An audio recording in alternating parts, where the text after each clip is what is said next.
Hello everyone and welcome to the Creepy Moments in Non-Horror Games Iceberg Explained Part 2. Last time we looked at the tip of the iceberg and this time we'll be going just below the surface. Creepy moments can pop up at any time while playing some of our favorite games. These moments become especially so if the game that you're playing isn't even a horror title. Those moments are the ones that we'll be looking at today in Part 2 of this iceberg. If you have any suggestions for creepy moments that I should add in the future, be sure to leave a comment down below and I'll have to check them out for myself. It's a huge passion of mine to find all the weird, creepy, and strange moments and Easter eggs in video games. With all that out of the way, we can start the video.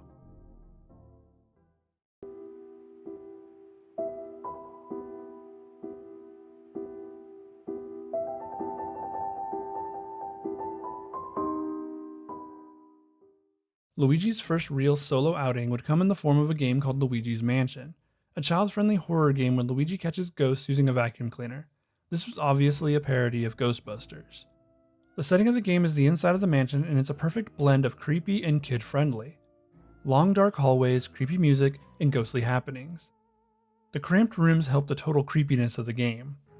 The most disturbing part of the game comes when Luigi has to answer the phone in the attic. As he does, a bolt of lightning lights up the sky and the room that Luigi is standing in. For a second, the background of the room creates a shadow of Luigi. His shadow is up in the ceiling, making it look like Luigi is hanging from the ceiling. This is most likely just a lighting error that makes it appear that Luigi is hanging, as that is far too dark even for Nintendo. Regardless, the implications make this one of the darkest moments in the Mario series.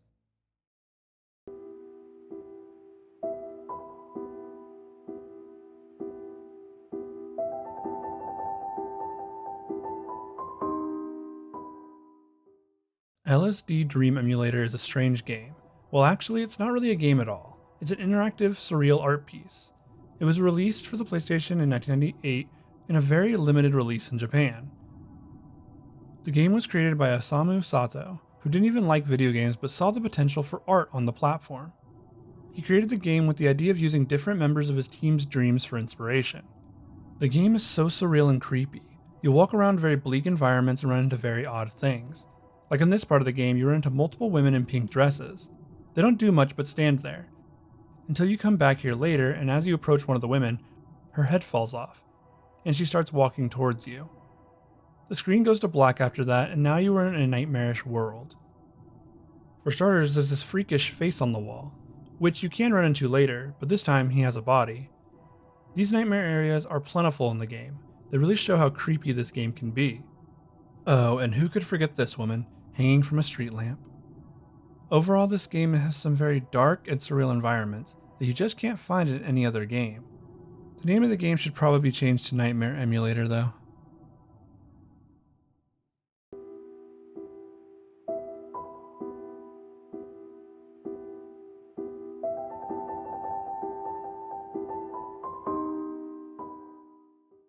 Max Payne is a neo-noir game created by Remedy Entertainment that follows a detective named Max Payne as he tries to solve the murder of his family. The main plot of the game has Max working a case involving the drug called Valkyrie. After the loss of his family, Max becomes very depressed, but driven to find their killers. He leaves the police force and joins the DEA, where he goes undercover in a mafia family that is known for peddling the drug the junkie was using when he killed his family. There's a part in the game where you have to play through Max's dream sequence. You had to traverse the very broken mind of Max, which is shown in the long dark hallways and horrific music.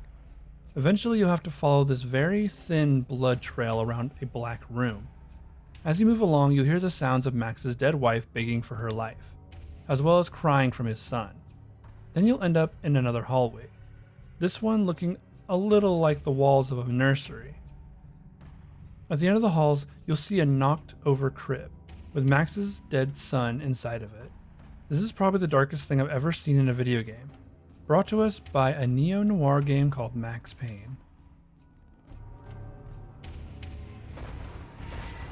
No, please God, no.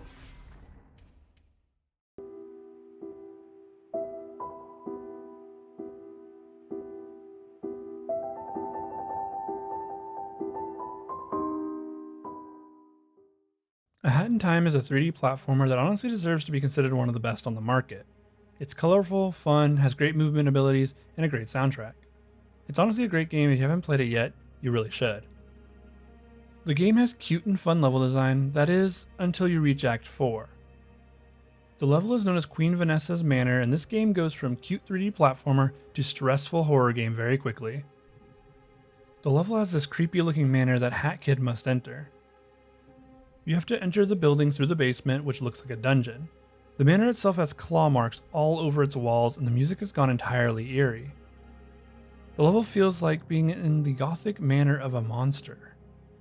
Queen Vanessa will stalk the hallway looking for Hat Kid, and every time she comes close, this noise plays. Her eye glows red, and the game starts to shift as you try to evade her. You can hide from her until she goes away, like in most horror games, but her presence is always felt. These kinds of levels were always my favorite as a kid. I love spooky horror or Halloween themed levels in video games. Still do, actually. This level is pretty creepy, but honestly it was just more fun to explore the mansion and avoid the evil gaze of Queen Vanessa.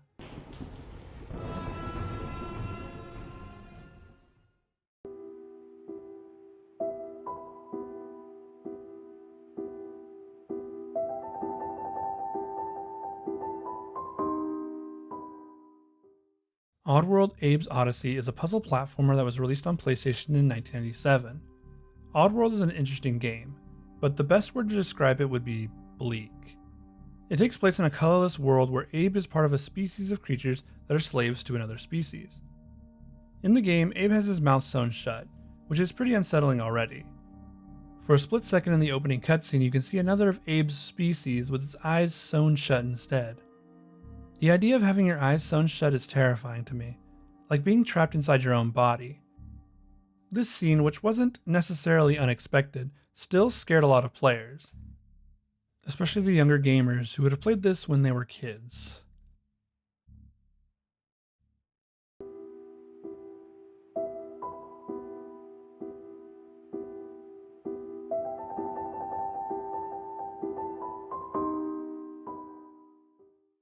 Assassin's Creed 2 is the second game in Ubisoft's Assassin's Creed series.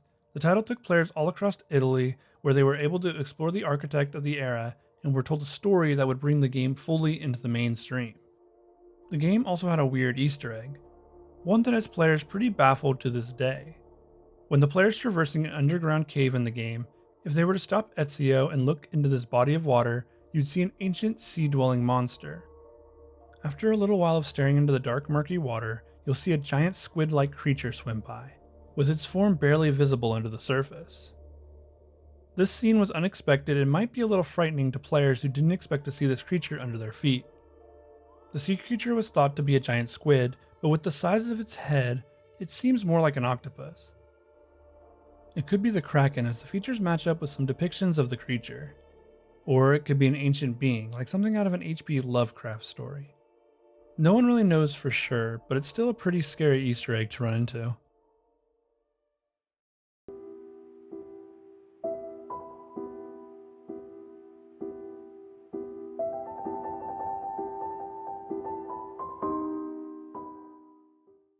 Rockstar Games could make up an entire section of this iceberg with any one game alone, but here we have GTA 4.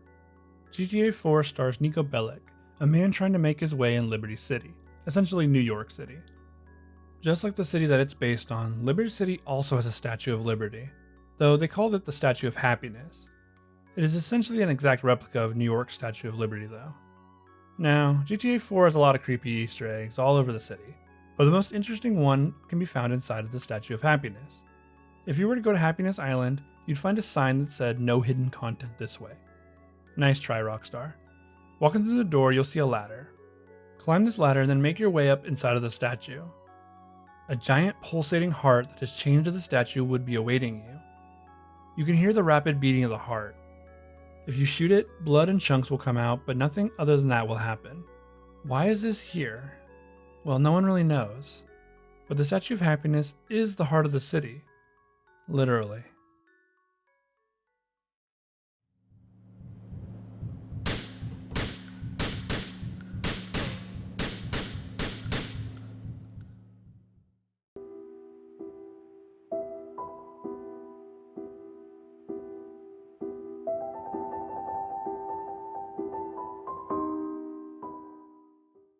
Red Dead Redemption 2 is once again appearing on this iceberg. The game has so many chilling moments and areas that I can't help but put it on here multiple times. This time we're looking at the swamps of Lemoyne. In certain parts of the swamps, you can come across many different people in many different situations. One of the better known occurrences that happens in the swamps are the night folk. These NPCs usually wear white face paint and only use melee weapons or bows. They also camouflage themselves and lay traps for people. You can come across the victims of the night folk while riding through the swamps as well. Bodies can be found in a variety of different ways, such as being nailed to trees, hung from trees, and decapitation, amongst many others. The swamps also hold the two crying ladies in white. One of these women is Agnes Dowd. The other woman is another crying woman who, if you walk up to her, will attack you with a knife. The night folk will then appear from the trees. There's an NPC named Sunny that you can come across in the swamps as well. This character invites you into his house after asking Arthur if he wants to be his friend, and that no one wants to be his. Once inside Sunny's house, he hits Arthur over the head and knocks him out. Arthur wakes in and out of consciousness and hears Sunny say how Arthur struggled and even calls him pet. In the swamps, there's also a small town called Lakay. The town has a small voodoo shrine with a shrunken head inside of it. There's even rumors of the abandoned town being haunted. On some nights, you may encounter the night folk lurking around as well, just adding to the eeriness of the town. The Lemoyne swamps are definitely not for the faint of heart, and one of the creepiest areas in all of Red Dead Redemption 2.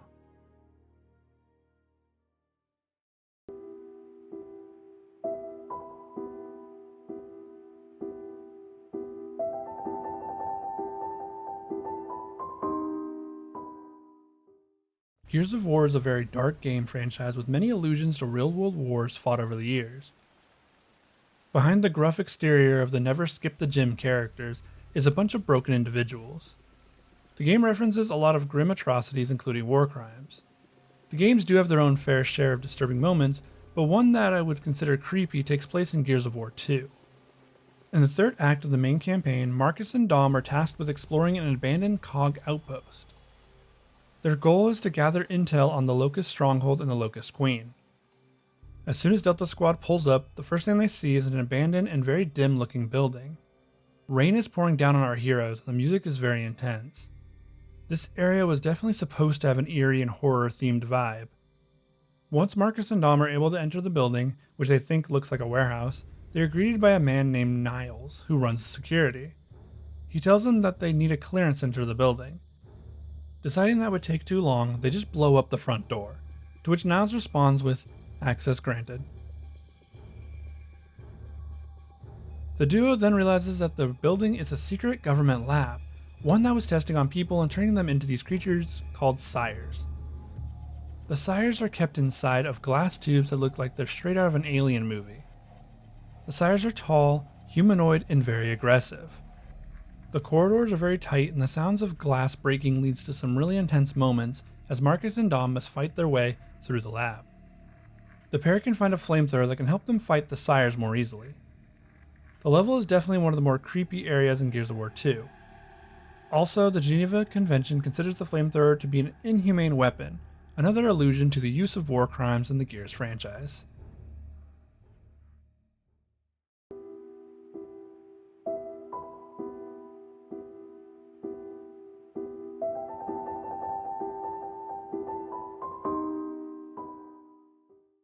Hitman Contracts is the third game in the very popular Hitman franchise. In the game, you play as Agent 47 and carry out different missions and contracts. The third game was one of the darkest in the franchise, with a lot more brutal killings and gory scenes. The second mission in the game takes you to a fetish party for the Meat King. The Meat King, or Campbell Sturrock, has been accused of kidnapping a man's daughter. The case was handled by a corrupt lawyer who got it thrown out. The mission requires Agent 47 to infiltrate the slaughterhouse where the party is being held, save the daughter, and kill both the Meat King and his lawyer. All of this while avoiding the fetish partygoers. The slaughterhouse is covered in blood, which is to be expected, but a lot of the blood looks like handprints. There are also blood trails going all over the building, leading into just about every room. Even the rooms you wouldn't expect. You can follow the blood trails upstairs to a set of rooms that look like all of the others. Inside, there's a butcher in his underwear, hacking away at some meat. You can kill him, but but he's not your primary goal. If you go into the room that he just walked out of, you'll see a pool of blood on the floor. The room is noticeably darker than the rest, with candles being the only light source. And at the center of the room, a body hangs. It's the body of the daughter of the client, and it doesn't look like you'll be able to save her. Agent 47 confirms that she's dead and takes an arm of hers for evidence and identification purposes. This mission is incredibly dark, not just for the portrayal of the daughter's body, but also how she was just hung up like all the other animals in the slaughterhouse. The room even has some torture devices in it. It begs the question, were they cannibals? Did they just do it for show? Or was it for their sick amusement? Agent 47 can then finish the job and kill the Meat King himself and his dirty lawyer. Even with them dead, it doesn't do justice for what they had done.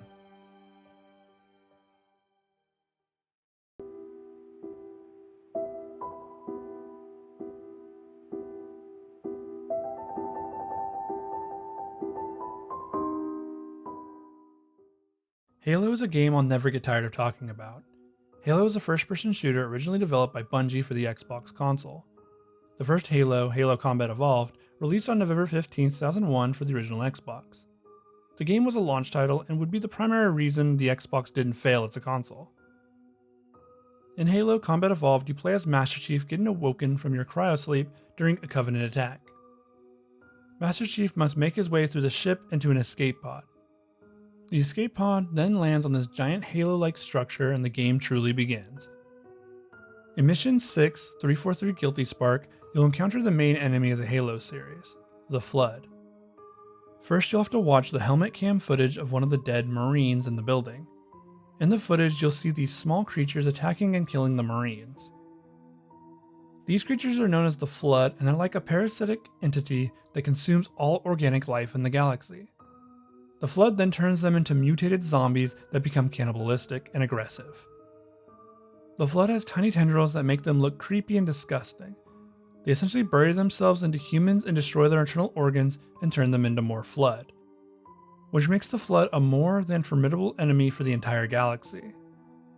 The story of the Flood is a long one that I'm not going to fully explore here. Just know they are essentially space zombies that will kill and infect every and all life forms in their path. The final part I want to mention is what they did to Captain Keyes.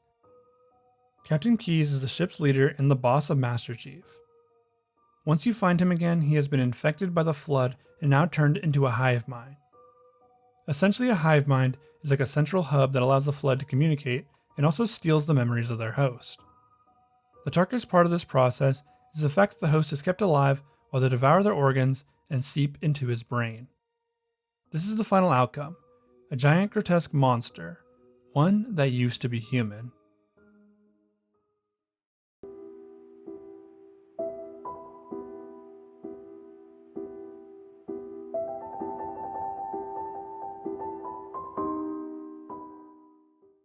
Fallout 3 makes up so many moments on this iceberg, and I can't help that I've explored this game so thoroughly. The game has so many areas that are disturbing, either due to what is there or what used to be there. Vault 106 is one of these areas. Vault 106 used to be a Fallout shelter that was supposed to protect people from a nuclear war. All over the wastelands you can find these vaults, mostly now empty after they tried to restart society back on the surface, following the war. Entering Vault 106, the player will see that it looks to be mostly abandoned, though that's not actually the case. After exploring for a little while, you'll run into these few survivors who are named Insane Survivors. Vault 106 was designed as an experiment vault, where a psychoactive drug was leaked through the air filtration system without the knowledge of the residents. The overseer told the security of the vault to keep everyone calm and never let them know about the experiment. The player can have hallucinations while inside the vault, showing that the drug is still actively being pushed through the air ducts. The whole place shows how corrupt the leaders in Fallout can be by experimenting on the people they're supposed to be saving.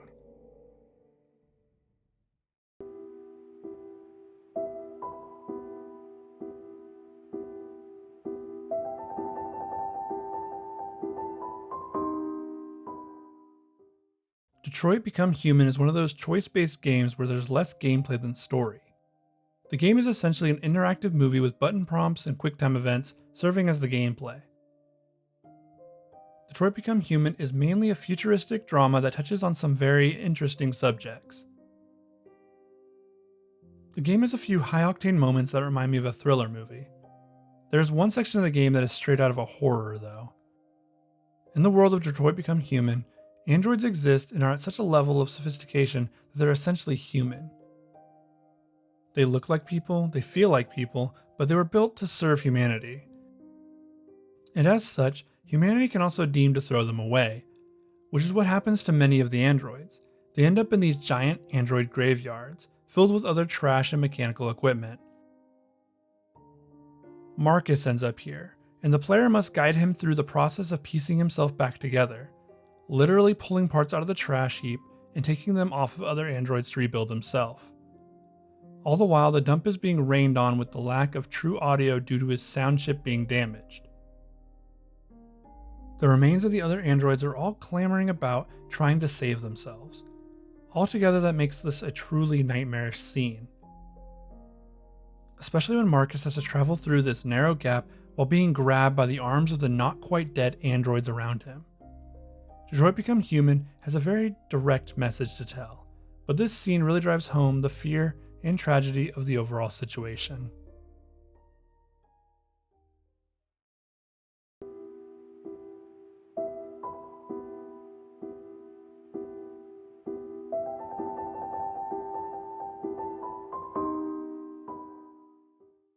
The Witcher is a game series where you can play as Geralt, a monster hunter for hire. In The Witcher 3, Geralt is on a mission to locate Ciri, a woman who is like a daughter to him. Geralt must travel all across the land fighting all manner of monsters and creatures. The Witcher has a few creepy instances, Easter eggs, and enemy types. You can fight against ghosts, zombie-like creatures, and even mythological monsters like griffins. These creatures all torment the lands that they inhabit. One of the main missions leads Geralt to a baron who is looking for his missing wife and daughter. The baron lets Geralt explore his rooms, where he learns that the baron's wife had miscarried the child. The child was then buried without a proper funeral or passing. In the world of The Witcher, if a baby is miscarried and not given a proper burial, then it has a chance of becoming a botchling. The botchling is a tiny creature that can easily kill anything in its path if it has the time to. They are ravenous and incredibly dangerous. The botchling's first goal after being created is to kill the family that created it, which would mean the Baron and his wife, which leads Geralt to being hired to save the Baron and help him locate his family. Geralt then has to help the Baron reclaim the soul of his child. The old legend of the botchling claims that you can reclaim the soul of the dead child if you give it a proper burial. There's a lot of gross looking monsters in the game, but this one beats them all simply for the fact of what it takes to create it.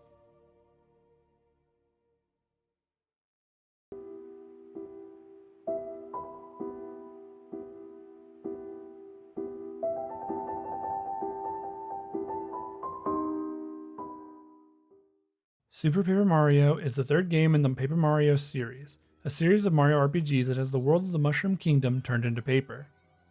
The series would pull away from its RPG roots a little, and this actually started with Super Paper Mario. There isn't much to say about Super Paper Mario itself, as it's a lot of people's least favorite in the series. The game strips away a lot of the earlier established RPG elements and gives way to way more puzzle solving. There's a section in the game where you come across this character named Mimi, who looks like a girl wearing a skirt. She's impersonating another character and wants you to sign something, refusing to do so, and she starts to activate her true form. Her head starts to spin like something out of The Exorcist. The worst part comes after all of that, though. Her head stays upside down and long, dangly spider legs come out of her back and extend onto the floor. If you have a fear of spiders, this could be traumatizing. Actually, it could just be traumatizing in general, especially if you played this game as a kid.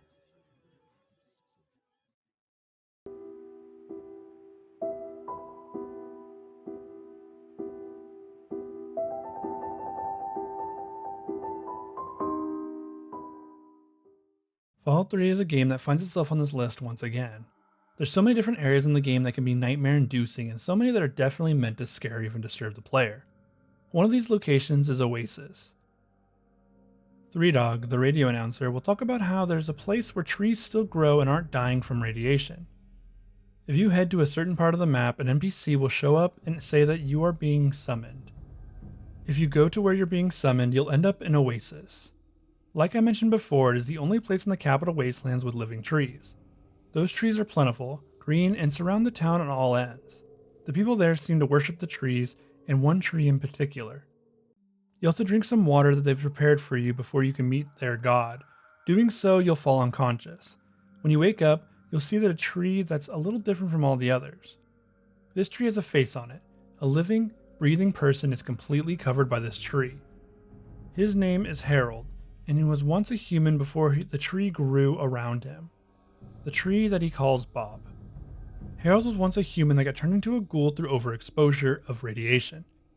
Eventually a small sprout started to grow out of his head, which slowly got bigger. Then finally it grew to envelop him fully until he was basically a human tree. Harold will tell you about how the people worship him, even though he tells them that he is just a mutated human. The people treat him like a god, and his tree body helps the land become the most plentiful area in the entirety of the wasteland. Secretly, Harold wants to die though. The game then gives the player the option of either killing him by going underground and killing his internal organs, which will also kill the tree and all the greenery, or giving him a special growth that will enhance the rate at which the trees and flowers around him then begin to expand. Whichever you choose, Harold will be happy either way.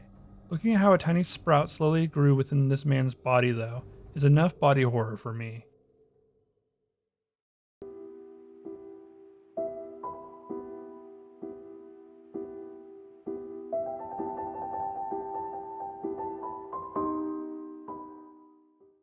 Uncharted is a series that borrows heavy inspiration from the Tomb Raider games and Indiana Jones movies, but really brings its own life to the treasure hunting genre.